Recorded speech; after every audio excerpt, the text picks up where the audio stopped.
Piece radio തുടർച്ചയായി കാഴ്ച പരിമിതരുമായി നടത്തിയ ചില ഇന്റർവ്യൂകൾ, അഭിമുഖ സംഭാഷണങ്ങൾ ഈ ഒരു ഘട്ടത്തിൽ ഞാൻ ഓർക്കുകയാണ്. ഞാൻ പറയുന്നത്, പീസ് റേഡിയോ സമൂഹത്തിലേക്ക് കാഴ്ച പരിമിതരുടെ വിഷയങ്ങൾ ഉയർത്തിയപ്പോൾ അവരുടെ ഓരോ പ്രശ്നങ്ങളെയും അപഗ്രഥിക്കാനും അവരുടെ തന്നെ അഭിപ്രായങ്ങളെ ക്രോഡീകരിക്കാനൊക്കെ നമുക്ക് പറ്റിയിരുന്നു. പള്ളികളിൽ അവർക്ക് ചെരുപ്പ് വെക്കാൻ പ്രത്യേക റാക്ക് വേണം, അവർക്ക് അങ്ങോട്ട് കയറാനുള്ള പ്രത്യേകമായ സൗകര്യങ്ങൾ വേണം, ആരുടെയെങ്കിലും കൈപിടിച്ച് കയറുക എന്നുള്ളതല്ല, അവർക്ക് സ്വയം കയറാവുന്ന വിധം അവിടെ ക്രമീകരണങ്ങൾ ഒരുക്കണം. പള്ളികൾ, മദ്രസകൾ, മതസ്ഥാപനങ്ങൾ അവർക്ക് കയറി വരാവുന്ന വിധമുള്ള അന്തരീക്ഷം ഉണ്ടാക്കണം.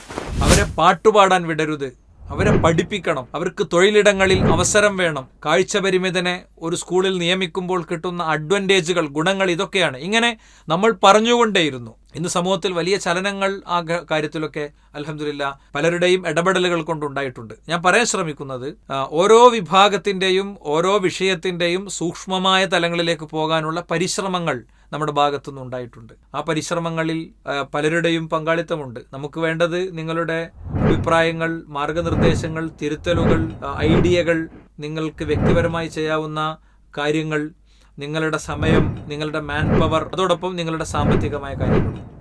നിങ്ങൾക്ക് ചെയ്യാവുന്ന സാമ്പത്തിക ഈ റമദാൻ മാസത്തിൽ പീസ് റേഡിയോക്ക് വേണ്ടി ചെയ്യണം. നമ്മൾ പല വിഷയങ്ങൾ ഉയർത്തി ഈ കാര്യം നിങ്ങളുടെ മുന്നിൽ പറയുന്നുണ്ട്. പറ്റുന്ന പോലെ എല്ലാവരും ഈ കാര്യങ്ങളൊക്കെ നന്നായി ശ്രദ്ധിക്കുക. അള്ളാഹു അനുഗ്രഹിക്കട്ടെ.